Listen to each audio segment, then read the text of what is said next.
It's Thursday again, which means we're back on a very interesting episode of Mindset Win with myself, Lisa Ramuschkat, and obviously Jörg Peter Klöppel, Head of Mental Performance at the APC. Yeah, it's great to be back. Yeah, and this is going to be a good one, Jörg, and I can't wait to look back on Tuesday's interview, which was with Liam Lawson, reserve driver for Oracle Red Bull Racing, as well as Visa Cash App RB.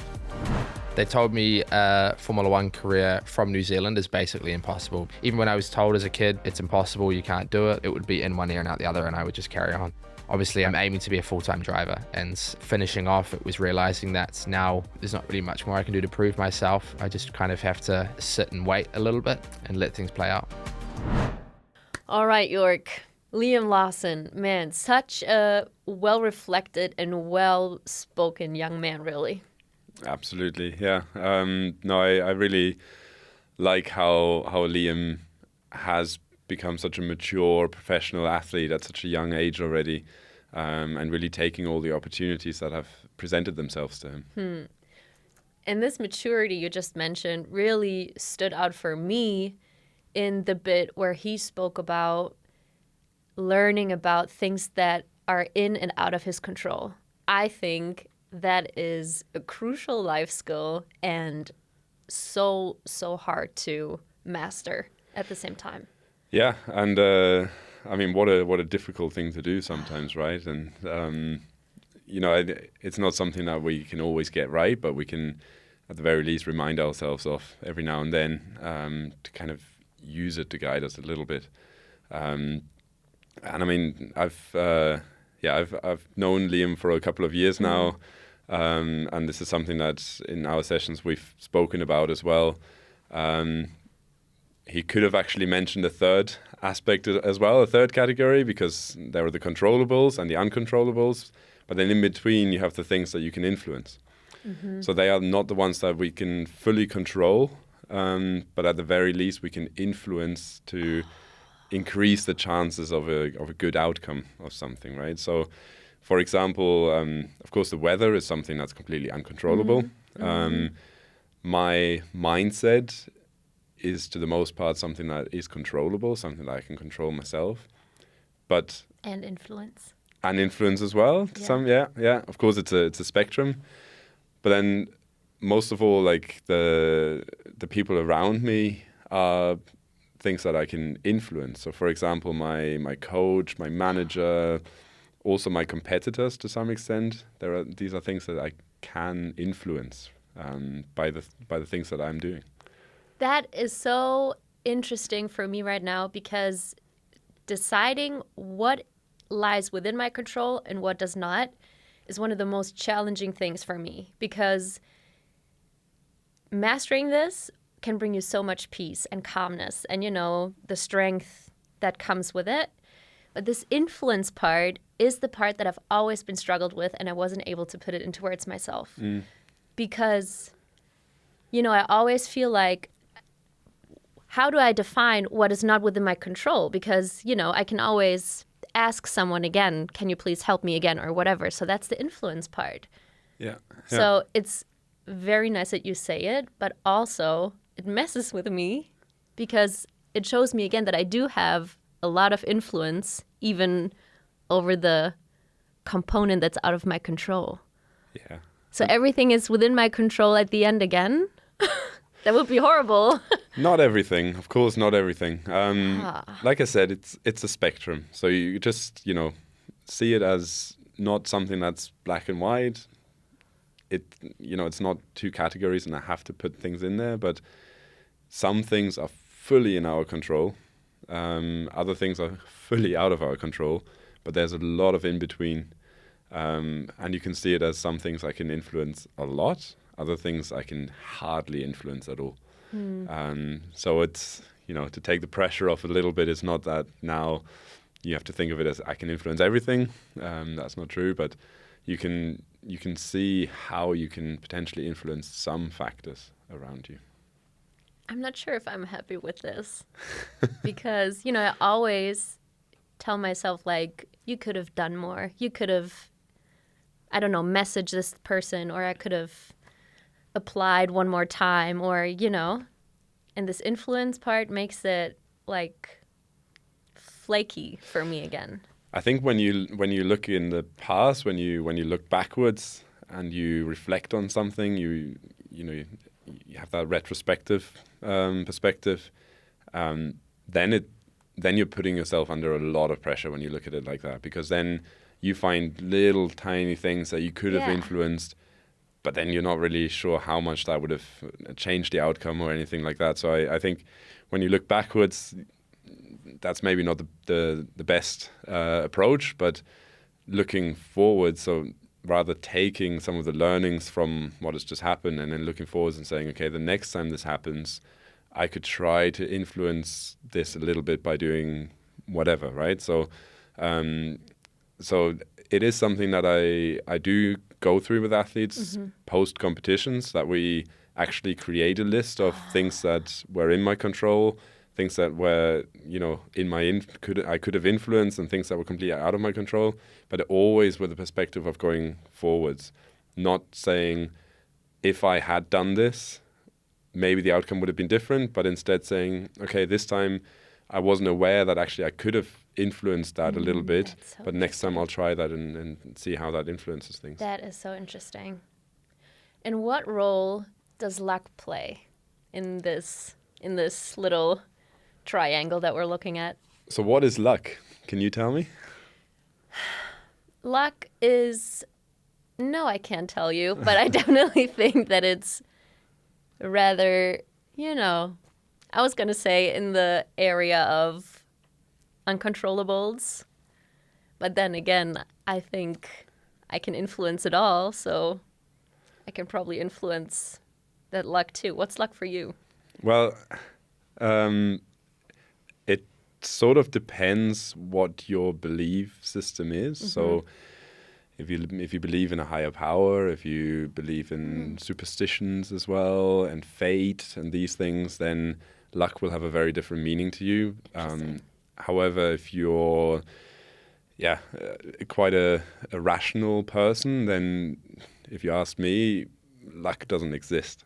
You could say it's a very positive, effective coincidence of certain events, but I don't even believe in things like that, because specifically in Liam's case, he was saying that it was luck that he got this Red Bull contract and then he got accepted in the junior program, and maybe he would say it was luck that last season he was able to then actually race in Formula One as a reserve driver.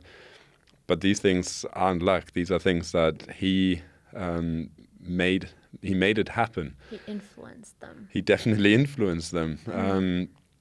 He dedicated his life to being in the place where Red Bull were looking at him and then accepted him in the junior program.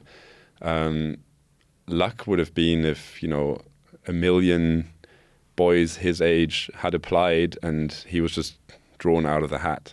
Interesting. When the playing field would have been completely equal, but actually he elevated himself to become the junior driver that they wanted to pick. I'll have to let that sink in a little bit, but yeah. And then let's move on from here, though. He was picked regardless of luck, how he wants to call it, or his hard work and influences, how you would put it. And that's the second thing that really struck me, and on a personal level, this whole patience and waiting, but preparing at 100% all the time. How do you balance that? Patience is probably the hardest thing. And then how do you decide in a healthy way? For how long do I wait? For how long do I invest? For how long does it make sense even? And how much can I influence this whole situation? Yeah, it's complex, isn't it? Yeah. I guess it depends again on how much you believe in something and how much it's worth to you.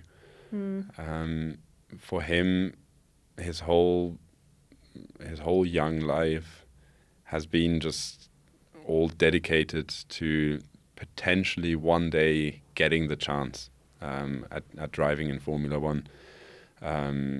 He's not done there yet. He wants to actually win races in Formula One. So if that belief system is strong enough for you to hold on to that dream and be patient and continue to be ready, then it's going to work out. But if it's something that you don't care about that much, then you're probably going to run out of patience quite quickly. How do you build patience? How do I build patience? Again, we had this in other episodes. It's really important how strong your goal and your purpose is.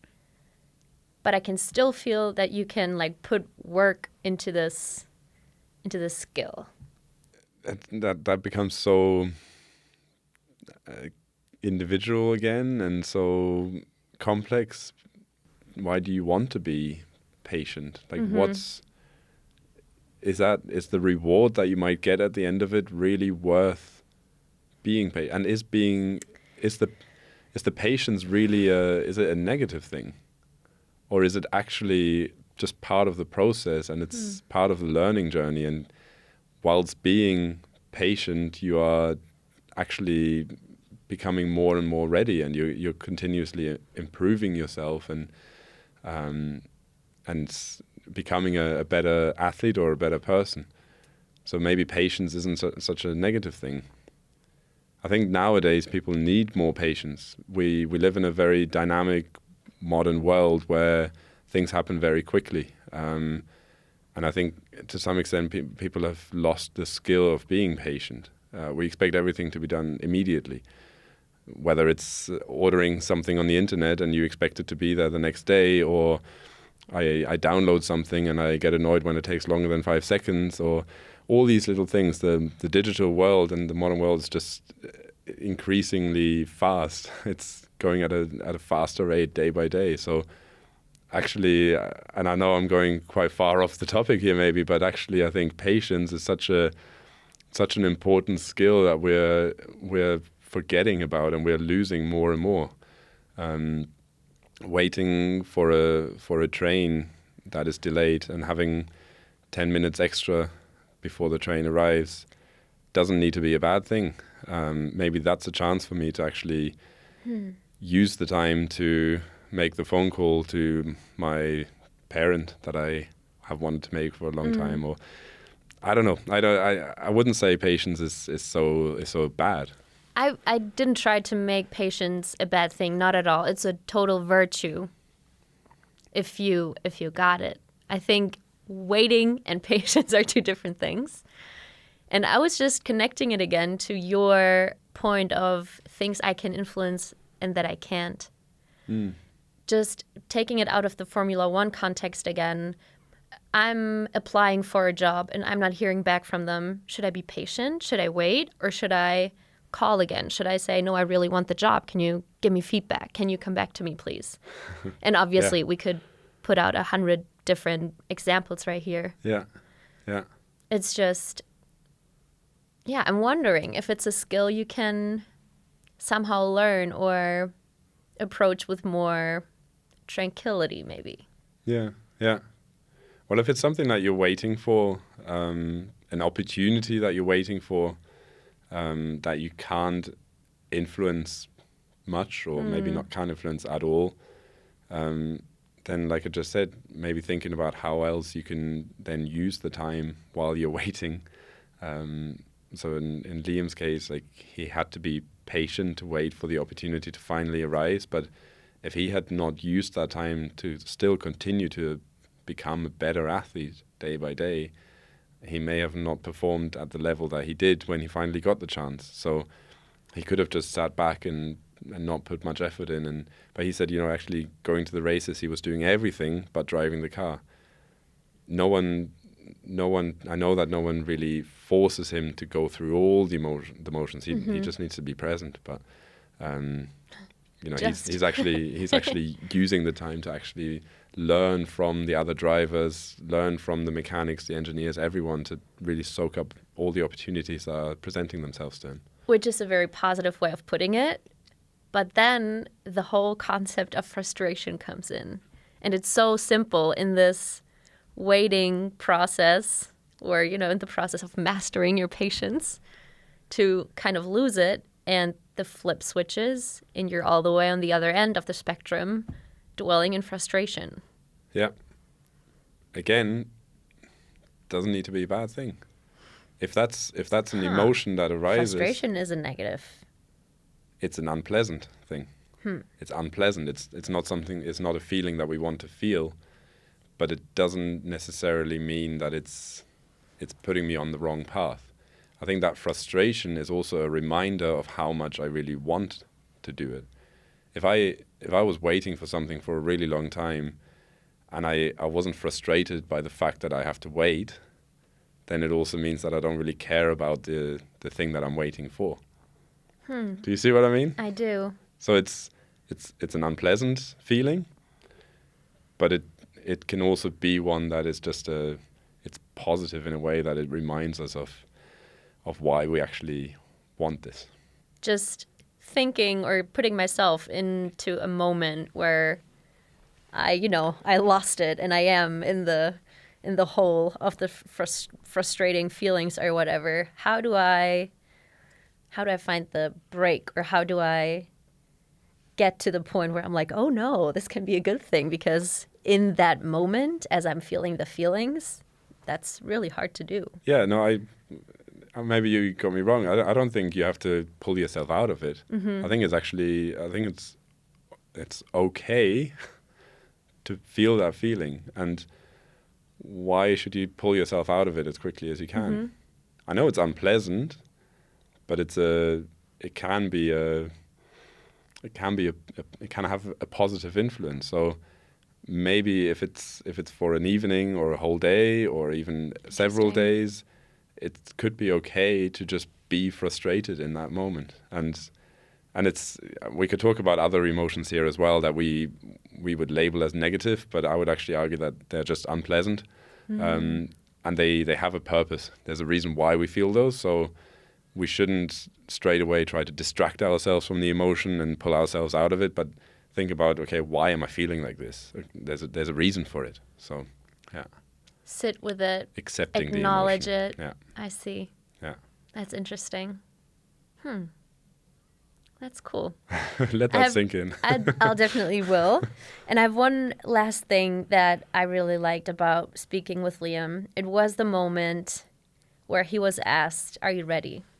And he shared with us, which I really appreciate, that he faked it. He was like, "Yes, I mean, quoting him, I prepared myself for this, so I knew, or I'm convinced that I have the skills, but still in the moment I was nervous. I faked it."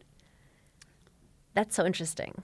Yeah, of course. Yeah, because in that moment he felt like, I guess, the people that he was with at the time, he felt like, well, he couldn't show them any signs of doubt or any signs of nervousness or something, because in this moment he felt like he had to just step up and be ready and show the confidence so that other people would have the confidence in him as well. I was there at the time, and I know that he was on the phone a lot, so I'm sure that to people at home, people in his close circle, he would have then opened up and probably said, "Wow, okay, I'm nervous. I'm freaking out here maybe a little bit," but again, that he had to get that emotion out as well. And then, to be honest, like the next day when he actually stepped in the car, it was as if he'd been doing it all his life. So That's so interesting.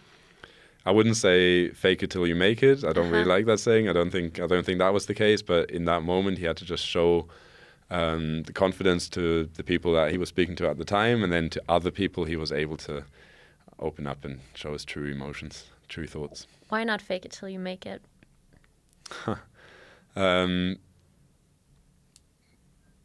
Let's talk about that in a different episode. All right then, Jörg, this was once again a really rich and very interesting episode. Thank you so much for your insights again. Yeah, you're welcome. I'll definitely have to try to, differentiate between in and out of my control and all the influence kind of stuff in there. That's going to be very interesting. And guys, if you want to try that at home, we would appreciate it so much if you shared your experience with us as well. Maybe you can drop us an email on mindsetwin@redbull.com. Also, make sure to not only check us out on our brand new YouTube channel, but to hit follow and subscribe on your favorite podcast platform as well, so you don't miss a thing. And we're going to be back on Tuesday here with our next amazing guest, so make sure to stay tuned.